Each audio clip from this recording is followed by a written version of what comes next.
नमस्कार मित्रांनो, मी सुनील गिरी तुमचं स्वागत करीत आहे माझ्या YouTube चॅनल साय-फाय मध्ये. गुगल मॅप ॲप सर्वांनाच माहित आहे. गुगल ॲपचा उपयोग प्रत्येक जण करतो. पण त्याचे काही फीचर्स जे तुम्हाला माहित नसतील ते आपण आज या व्हिडिओमध्ये जाणून घेणार आहोत. तर चला मग सुरुवात करूया या व्हिडिओला.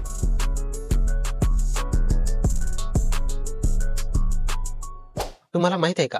तुम्ही कुठे जाता, कधी जाता याचा सर्व लेखाजोखा गुगल मॅप तुमच्या मोबाईलमध्ये स्टोअर करून ठेवत असतो.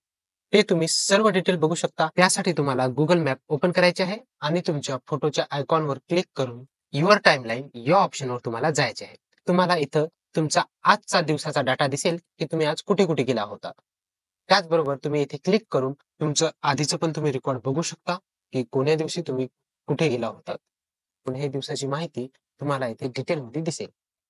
दुसरं फीचर आहे ऑफलाईन मॅप. काही-काही जागा अशा असतात जिथं नेटवर्क येत नाही, मग तिथं इंटरनेट पण चालत नाही. तर अशा जागी आपला मॅप प्रॉपरली वर्क करत नाही. अशा जागी पण आपण ऑफलाईन मॅपद्वारे एकदम प्रॉपर पद्धतीने मॅप बघू शकतो. त्यासाठी तुम्हाला गुगल मॅपवर इथे क्लिक करून ऑफलाईन मॅप या ऑप्शनला क्लिक करायचं आहे. त्यानंतर सिलेक्ट युअर ओन मॅप या ऑप्शनला क्लिक करायचं आहे आणि तुम्हाला जेवढ्या एरियाचा मॅप हवा आहे तेवढ्या एरियाचा मॅप येथे निवडायचा, सिलेक्ट करायचा आणि डाउनलोड या ऑप्शनवर तुम्हाला क्लिक करायचं आहे. जेव्हा जेव्हा ऑफलाईन असाल, नेटवर्क नसेल, त्यावेळेस तुम्ही या सिलेक्ट केलेल्या मॅपला वापरू शकता. गुगल मॅपवर तुम्ही काय बघता? मार्ग? नाही. तर गुगल मॅप तुम्हाला हवेतील प्रदूषण किती आहे हे पण दाखवतो. खोटं वाटत आहे? तर चला त्यासाठी गुगल मॅपमध्ये जावा आणि या आयकॉनवर क्लिक करून इथे एअर क्वालिटी या ऑप्शनवर क्लिक करा. इथे बघा तुम्हाला air quality in this area या टाईपचा एक येत आहे आणि तुम्हाला काही वेगवेगळा रंग तुम्हाला या नकाशावर दिसत आहे. तर इथं खाली सांगितलेलं आहे रेड म्हणजे प्रदूषित हवा आहे आणि जेवढी येलो आणि ग्रीन होत जाईल तितकी हवा चांगली शुद्ध आहे. तर तुम्ही हे तुमच्या लोकेशनवर बघू शकता की कोण्या कलरची हवा दिसते. 4 नंबरचं फीचर आहे स्ट्रेट व्ह्यू. हे फीचर बऱ्याच जणांना माहित असेल. ते कसे बघायचे गुगल मॅपवर हे आपण बघू. तर त्यासाठी तुम्हाला गुगल मॅपमध्ये या आयकॉनवर क्लिक करायचं आहे आणि त्यानंतर स्ट्रेट व्ह्यू या ऑप्शनला क्लिक करायचं आहे. त्यानंतर तुम्हाला इथे बघा जेवढ्या काही ब्लू लाईन दिसतील तिथलाच तुम्ही स्ट्रेट व्ह्यू बघू शकता. तर ब्लू लाईन मध्ये तुम्ही कुठेही क्लिक करा आणि क्लिक केल्यानंतर बघा या पद्धतीने तुम्हाला तिथला एक व्हीआर टाइप लूक दिसेल.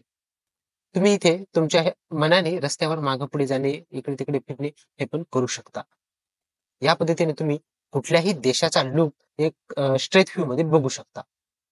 जिथं कुठं तुम्हाला ब्लू लाईन दिसत असतील तिथे क्लिक करून तुम्ही या पद्धतीने एक स्ट्रेट व्ह्यू बघू शकता. तुम्हाला एका पर्टिक्युलर लोकेशनला जायचं आहे तर तुम्ही डायरेक्ट सिलेक्ट करून जाऊ शकता. पण तुम्हाला 2-3 लोकेशनवर जायचं असेल तर त्यावेळेस तरी तुम्ही हे पण काम गुगल मॅपवरून करू शकता. तर त्यासाठी तुम्ही एक लोकेशन निवडून जेव्हा रूट बघता त्यावेळेस इथे युअर लोकेशनच्या बाजूला इथे क्लिक करून ऍड स्टॉप या ऑप्शनवर क्लिक करा. म्हणजे तुम्हाला अजून नवीन लोकेशन इथे निवडता येईल. त्यानंतर तुम्ही जेव्हा तिसरी लोकेशन निवडसाल त्यावेळेस बघा तिन्ही मधला जो सोपा मार्ग पडेल तो आपल्याला मार्ग इथे दाखवित आहे. तर मित्रांनो तुम्हाला कशी वाटली आजची माहिती गुगल मॅप बद्दल हे कॉमेंटमध्ये कळवा आणि अजूनही या चॅनलला सबस्क्राईब केलं नसेल तर सबस्क्राईब करून घ्या. तर भेटूत एका नवीन विषयासोबत पुढच्या व्हिडिओमध्ये.